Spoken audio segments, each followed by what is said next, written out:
인도불교 사상과 역사 47번째 강의입니다. 인도불교의 종합적 체계화라는 제목으로 이제 말씀드리겠습니다. 지난 시간 말씀드렸듯이 이제 그 티베트의 인도불교가 들어오면서 이 보리도 차제론이라는 이제 저술에 의해서 그 종합되고 이제 체계화가 되는데 그 내용에 대해서 이제 간략하게 이제 말씀드리겠습니다. 일단 티베트는 인도와 중국의 국경지방이 있고, 물론 지금은 그 중국이 1950년대 말에 이 티베트에 들어와서 그러니까 중국 국토에 편입을 시켰기 때문에 중국의 소속 나라로 있지만은 그 이제 인도와도 교류를 가지고 있었고 중국과도 교류를 가지고 있었던 나라가 바로 이제 티베트였죠. 그래서 실제 그 처음에 그 티베트 불교가 들어올 당시에는 중국 불교와 인도 불교가 다 들어옵니다. 그래서 이 티베트의 이 들어온 그 이제 전설을 그 이제 제가 잠깐 소개드린다면은요, 그 손첸 간포라는 왕이 계셨는데 581년부터 649년까지 생존했던 분입니다.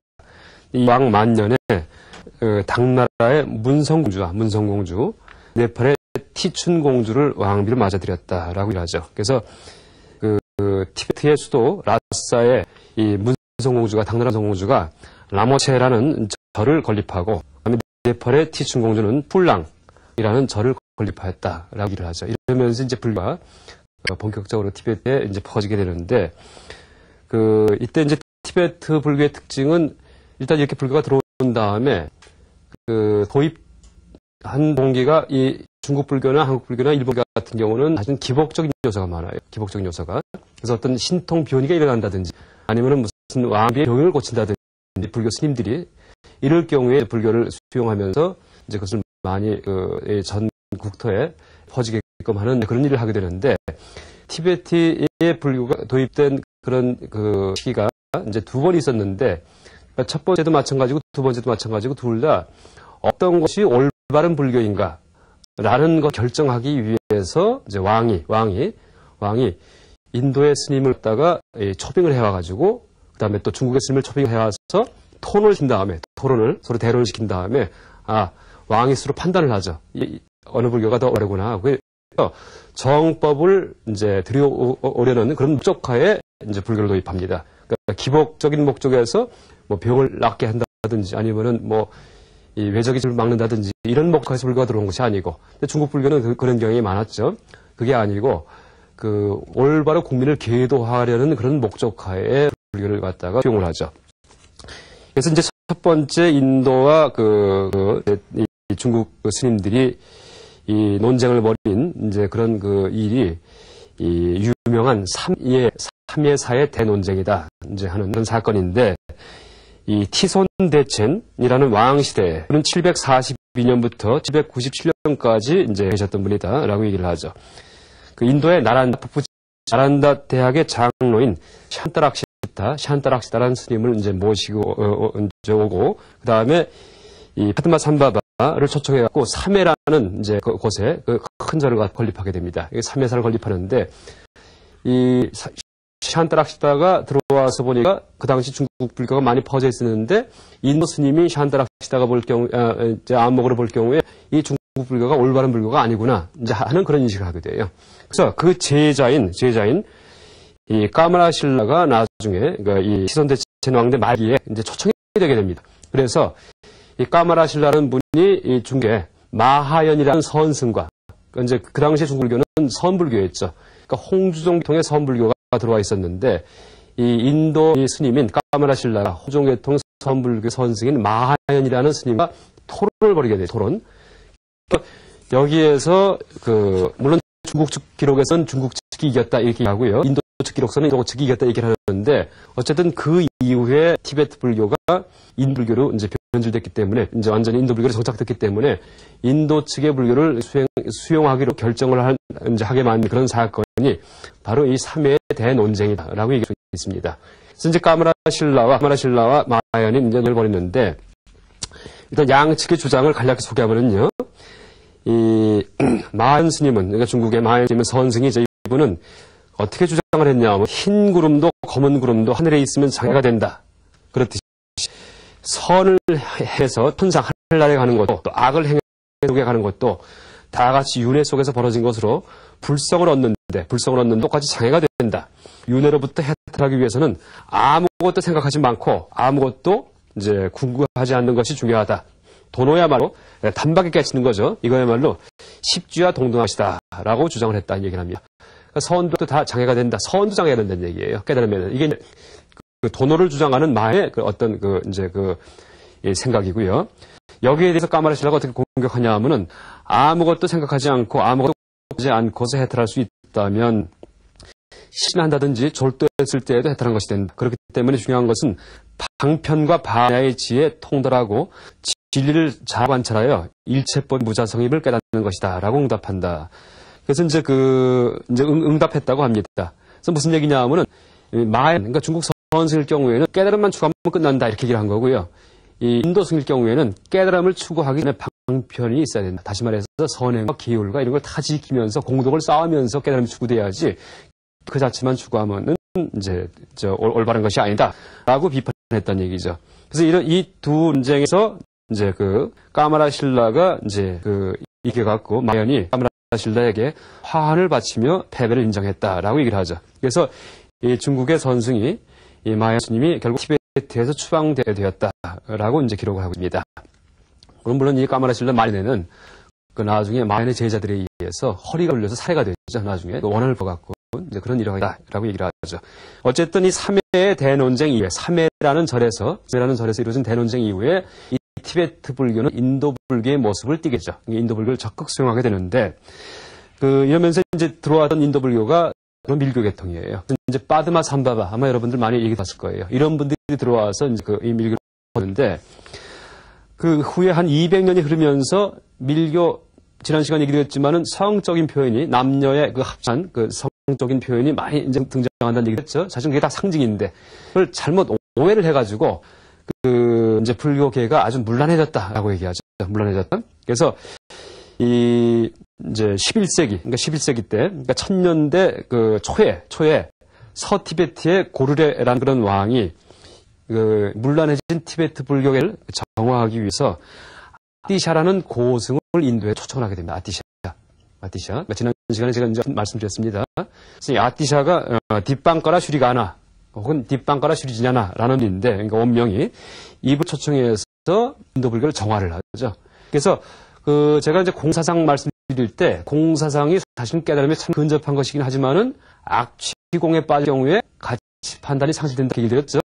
그래서 뭐가 옳은지 뭐가 그른지 행동 규범이 무너지고 하는 이제 그런 식의 그 혼란상 안엄의 곁에 빠진다 이렇게 얘기를 드렸는데 밀교도 마찬가지입니다. 밀교도 이 도상과 의례, 의식, 수법에 의해서 부처님이 가르치는 것 같다 내가 수용하는 것인데 취득하는 것인데 이것을 잘못 오해해서 그런 가르침 실제 실천해야 성적인 가르침들을 이렇게 될 경우에 그 이제 신조지만 악취밀에 빠져버리죠. 악취밀. 그렇죠. 그걸 실천할 경우에 계행이 무너지고 엉망진창이 되겠죠. 행동이 물라지고. 그래서 이런 그 상황을 갖다가 개선하기 위해서 정법을 다시 일으키기 위해서 이 고르레 왕이 이 인도의 이제 아티샤 스님을 이제 초청을 하죠. 그래서 아티샤 스님이 들어오시면서 티베트 불교가 아주 깔끔하게 정화가 됩니다. 그래서 철저하게 좌도 밀교적인 그런 요소는 다 배제시키고 그리고 처음에 아티샤 스님 들어와서 밀교를 치지 않았다는 얘기를 합니다. 그러니까 처음에는 이제 기본 교리부터, 그러니까 부파에서 얘기하는 그런 여러 가지 기율이든지 어떤 세계 같은 거, 그다음에 대승불교 이런 교리를 주로 가르치고, 왜냐하면 밀교는 너무 불안해졌기 때문에 밀교를 오해가지고, 그래서 이제 먼저 가르치고 밀교 가르침은 상당히 보류해놨다 이렇게 얘기를 하죠. 그래서 이제 이분이 펼친 가르침의 큰 골격이 바로 수행자를 불교 신행자를 이 3단계로 분류하는 겁니다. 3단계. 그래서 그러니까 가장 밑에 있는 그런 신행자, 수행자가 하사고요, 하사. 그 다음에 중사. 그 다음에 상사. 이렇게 나누는 거죠. 그래서 하사는 누구냐 하면, 그러니까 우리 같은 이 범부들이에요. 그러니까 출간 스님들 말고. 그러니까 일반 범부들, 일반인들은 최고의 목표가 뭡니까? 일단 마음속에서 좀 잘 살았으면 좋겠어요. 잘 먹고 잘 살고 내 생에 좋은 데 가고. 아마 깨닫고 싶다는 그런 욕망 가진 분들이 드물 거예요. 그러니까 불교 내에서 이제 유식불교 같은 경우에 오성각별설을 얘기하죠. 사람도 은기가 있어갖고 원래부터 보살의 성품을 타고 있는 사람들, 아니면 성문 혹은 연각, 아니면은 뭐 있습니까? 부정, 그러니까 정해지지 않은 사람들. 그다음에 또 뭐가 있냐면은 절대 성불할 수 없는 무리들이 있어요. 이게 대부분이에요. 관심도 없어요. 그냥 먹고 잘 살고 내세 하늘나라 되면 좋겠어요. 그런 마음을 이제 수가 있죠. 그래서 사실은 여러분들 아마 이제 주변에 이제 이 노인분들도 돌아가실 때 이제 죽음에 대한 공포 이거보다도 죽을 때까지 평생 아무 탈 없이 그냥 잘 먹고 잘 살면 좋겠다. 그러니까 가족 평안하고 행복하게 살면 그 정도 꿈이에요. 그러면 죽어도 여한이 없겠다. 이 정도 마음 품고 사는 사람이 대부분일 거예요. 이게 하사예요. 하사. 다른 관심도 없어요. 깨달음도 관심이 없고. 그래서 이 하사는 단적으로 의해서 윤회 세계 내에서 향상하는 것만을 목표로 삼는 거예요. 물론 이게 중요하죠. 물론 이것도 못한 사람들이 많아요. 윤회 세계에서 향상하려면은 어떻게 될까요? 착하게 살아야 돼요. 선행. 그 다음에 참여하고 살고 항상. 자기 죄업을 갖다 정화시키고, 그렇죠? 죄업을 정화시키고, 그 다음에 착하게 살아야지만 윤회 세계에서 향상하죠. 근데 물론 이거보다 못한 사람들은 어떻게 돼요? 남을 해치고, 남의 거 빼앗고, 도둑질하고, 이건 하사에도 못 들어가요. 이런 사람은. 근데 이제 일반 사람들은 일단 내세에 좋은 데 갔으면 좋겠다, 행복했으면 좋겠다. 이건 해탈이 아니에요. 다시 말해서 기율 잘 지키고, 남한테 많이 베풀고 활동하는 사람들. 이게 하사죠. 이런 하사의 부류가 있고, 또 중사가 있는데, 이제 한 단계 위에 사람들이 있는데, 이 뭐냐면은, 윤회 세계에서 아무리 잘 살았자, 가만히 보니까 이 윤회가 끝나지가 않아요. 수억 급, 수천만 겁을 갖다가 계속 들이대요. 현생에 내가 사람으로 태어났지만, 내 생에 또 태어난다는 보장이 없어요. 전생을 갖다가 회세보니까, 물론 기억은 안 나지만, 부처님 가르침에 의해서 볼 경우에, 지옥 간 적도 수억 번이고, 하늘나라에 태어난 적도 수억 번이고, 그 다음에 사람으로 태어난 적도 수억 번이에요. 계속 윤회 세계에서 오르락 내리락 하면서 살았던 거예요. 그러다 보니까 어떻게 돼요? 아이고 지긋지긋 되는 거예요. 그러면서 이제는 다시는 생명의 세계에 태어나지 말아야지 하는 그런 마음을 품을 수가 있죠. 이제 생명의 세계에 태어나지 않기 위해서는 뭐예요?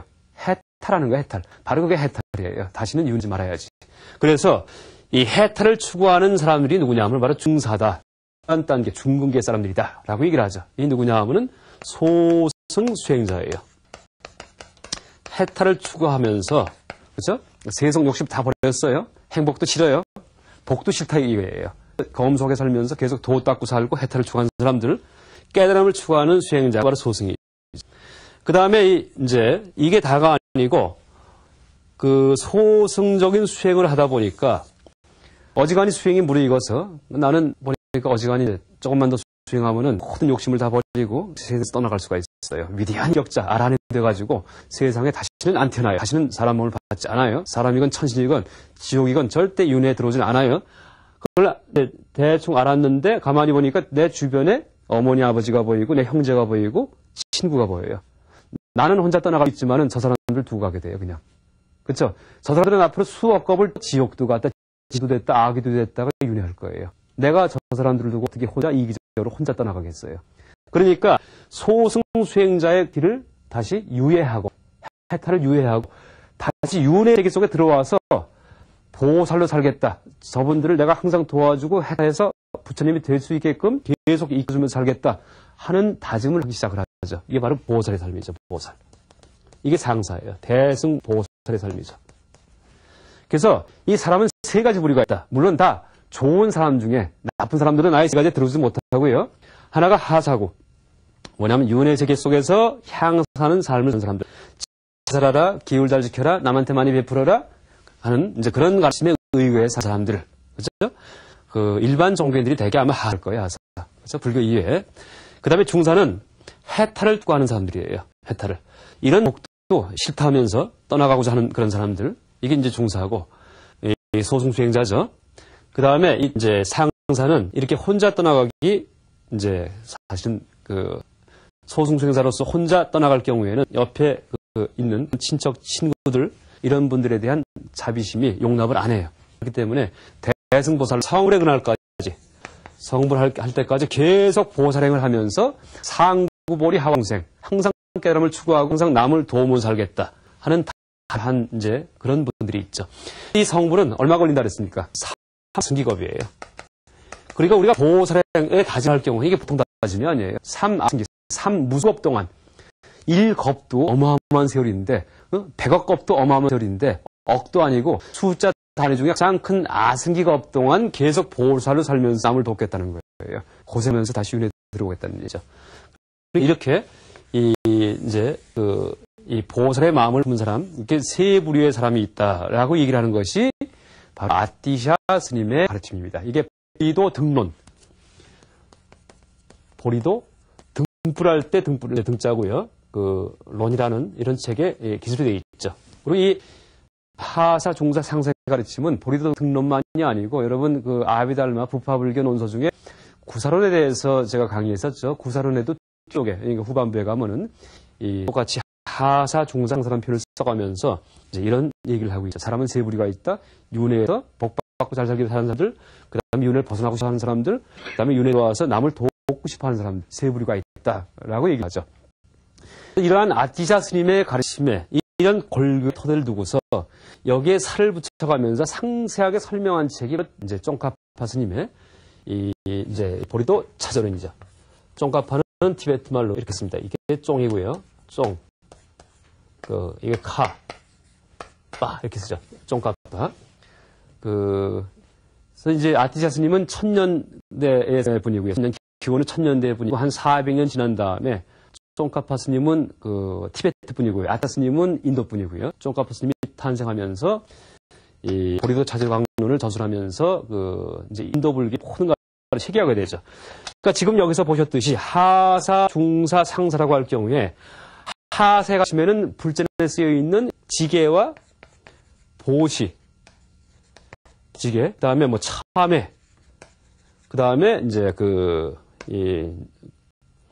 이제 선행하는 온갖 선행, 그다음에 삼기의 부처님께 그다음에 가르침에 그다음에 스님께 귀한다는 이런 내용들이 전부 다 하사의 가르침 속에 들어 있습니다. 하사의 가르침. 불경이라고 하더라도 이런 게 이제 어떤 신행을 하는 사람의 경우에 이런 식의 신행만 하는 사람의 경우에 일단 하사죠. 하사. 그다음에 중사는 밑에 있는 신행은 당연히 해야지 되고요. 이걸 버리고서 해탈을 추구하는 것이 아니고 아래 것에 토대를 두고서 그다음에 이제 해탈을 추구하는 이게 중사고요. 그다음에 이 상사는 당연히 소승 수행도 다 이제 하면서 거기에다 덧붙여서 자비심까지 내 가지고서 이제 남을 돕고 살고 싶은 이제 그런 마음을 갖고 사는 분들이 바로 상사인 보살들이죠. 그러니까 삼기지계 보시 참회 같은 이런 가르침, 소승의 해탈의 가르침 속에는 12여기 사성제 이게 다 들어갑니다. 이윤에 무슨 아니면 계율에 대한 조목이 되게 다 들어가죠. 그다음에 대승 가르침이 다 들어가요. 인도에서 발생했던 불교의 모든 가르침이 상사, 중사, 하사 체계에 다 들어가 있어요. 단 이것을 체계화시켰다는 얘기예요. 체계화. 그러니까 우리가 역사적으로 이 불교사를 조망할 경우에는 그것이 그냥 시기적으로만 단계화가 되어 있지. 우리가 이 불교 공부할 때 뭐 초기 불교 한 다음에 부파 불교 공부하고 중간 공부하고 유식 공부하고 그 다음에 밀교 공부하고 이게 아니죠. 그렇게 공부해봤자 지식만 생길 뿐이지 내 심성은 변하지가 않아요. 그러니까 인도에서 발생했던 한 1500년에 걸쳐서 한 1000년에 걸쳐 갖고 발생했던 인도 불교의 모든 것들을 갖다가 내 심성에 맞춰 갖고 각 개인들 신행자, 수행자 개인의 심성에 맞춰서 체계화 시켜놓은 것이 바로 보리도 차제론의 수행체계다. 혹은 보리도 등론에 나타난 그런 가르침이다라고 얘기할 수 있죠.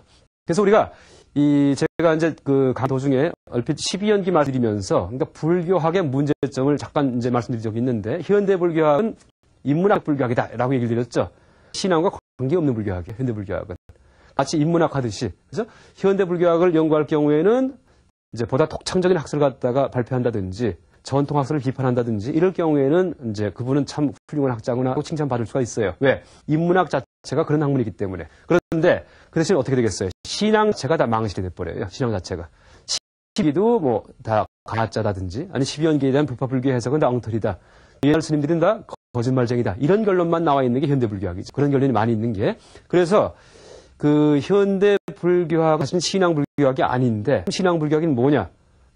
그러한 부처님의 가르침들을 전체를 갖다가 체계화시켜서 나의 심성 훈련이 되게끔 단계화시켜 놓은 것이 바로 신앙 불교학이죠. 쫑카파 스님의 이 보리도 차제로는 인도 불교 1400년에 걸쳐 갖고 전개된 인도 불교를 다시 재조합해 가지고 신앙 불교학을 만들어 놓은 것이다라고 얘기를 했습니다. 그래서 지금 현재 티베트 교인들이 여러분 이제 가끔 TV를 보면은 절을 하면서 티베트 사원까지 가는데 몇 년에 걸쳐 갖고선 오체 투자하면서 기억하죠? 이제 기억하시면서 이렇게 절을 하죠? 우리는 이해 안 돼요. 어떤 신앙심이 있으면 저렇게 사람이 변할까? 그런 신앙심을 부여해주는 그 가르침이 이 보리도 차전에 나와 있습니다. 그래서 제가 이제 다음 시간에도 이 가르침을 소개하겠지만은 모든 수행이 자발적으로 되게 만들어요. 절대 억지시키지 않습니다. 그래서 이 보리도 차전을 읽다 보면은 그 마음속에서 우러나와서 부처님께 10만 배 절을 하고 싶은 마음이 나오게 되고요. 마음속으로 우러나와서 절대 나쁜 짓을 안 하게 되고 꿈에도 나쁜 짓을 못 하게 돼 버려요. 이걸 읽다 보면은 나중에 그 다음에 마음속에서 우러나와서 나중에 모든 생명에 대한 자비심이 생기죠. 그냥 지식으로 생기는 게 아니고 자비심이 없던 사람은 보리도 차전을 읽으면은 자비심이 생겨요. 아주 인간이 개조가 되는 거예요. 이게 바로 불교학이에요. 사실은 이게 신앙불교학이죠. 그리고 우리한테 필요한 것은 사실은 이런 식의 가르침이에요. 부처님이 12연기 할 때 그 의미가 뭐냐, 사상 의미가 뭐냐, 단편적인 가르침이 아니고 어떤 하나의 인간이 있을 때 그 사람의 수준이 어느 정도 됐는지 몰라요. 그 심성이.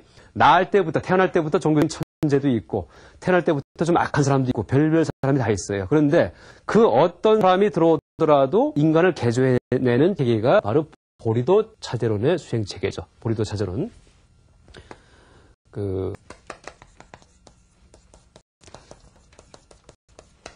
보리도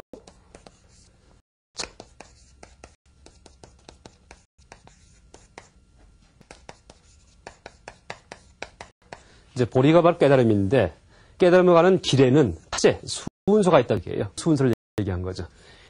그래서 이제 이렇게 인도불교 이제 티베트 하게 되면서 3회 대논쟁에 의해 그러니까 800년 정도 이제 말부터 한 200년 흐르면서 티베트 불교가 타락하고 나니까 타락해버리니까 그러니까 악취미에 빠져갖고 그러니까 1000년대 아티샤 스님이 들어오셔갖고 다시 살리면서 기를 만들어 계율. 지금도 티베트 같은 경우는 계율에 대해서는 철저하죠. 계율에 대해서는 그러니까 조그만 이제 방법도 아주 철저히 지킨다는 얘기를 하죠. 불교가 밀겨지면은 아주 계행을 아주 잘 지키는 그런 나라가 바로 티베트다라고 얘기를 하죠. 그래서 계율 불교를 갖다가 다시 이제 그거 되살리시면서 한 400년이 지난 다음에 그 쫑카파 스님이 이제 티베트 분으로서 이 보리도 차제론을 저술하면서 이 모든 인도 불교의 가르침들을 이제 단계와 체계하게 되죠. 그래서 오늘날까지 그게 전해지고 있는 거죠. 그래서 그 티베트 스님들의 그 어떤 법문을 들을 경우에는 참 좋은 말씀이 많은데 그 내용은 전체가 다 보리도 차제론에 나온 내용 중에 일부예요. 다른 말을 하는 분들이 없어요. 일적으로 똑같은 말을 하세요. 어떤 질문에 대해서는 같은 얘기를 하세요. 그래서 개인적으로 본인의 어떤 그 조망에 의해서 약간 시키긴 하지만은 그 모든 가르침이 규격화가 되어 있죠. 그래서 조금 좀 쉽게 표현한다면 이 보리도 차제론의 체계는 성인, 그 성순상이죠. 성인 제조공장이다 이렇게 기록돼요. 어떤 마음가짐을 가진 사람, 그러니까 아무리 낮은 마음가짐, 숭고한 마음가짐, 어떤 마음가짐, 어떤 세계관을 가진 사람이 들어오더라도 이 체계에 들어올 경우에는 인간이 개조가 돼요. 성자로. 그래서 신통력이 생기고 남한테 감화를 주고 자비심이 충만하고 아주 지혜로워지는 그러니까 그런 사람을 개조가 돼요. 그래서 지금도 티베트의 이제 겔룩바라는 그 종파에서 이 보리도 차제론을 중심으로 공부를 하는데 바로 겔룩바가 달라이라마께서 소속된 종파죠. 그러니까 티베트의 현대 종파가 4가지 정확한 종파가 있는데 겔룩바, 그다음에 닉마파, 그다음에 이제 까규파, 사키아파 이 4가지가 있는데 겔룩파가 한 60%의 티베트인들이 이제 신봉하는 이제 그런 그 밀교 종파죠. 밀교 종파라고 얘기를 하는데 이 겔룩바의 사실 창시자가 누구냐 하면은 쫑카파 스님의 조카예요. 조카면서 제자인분이 이때 초대 달라이라마가 됩니다. 그러면서 그분이 계속 환생을 하면서 지금 14대 달라이라마까지 이어지고 있다 이렇게 얘기를 하죠.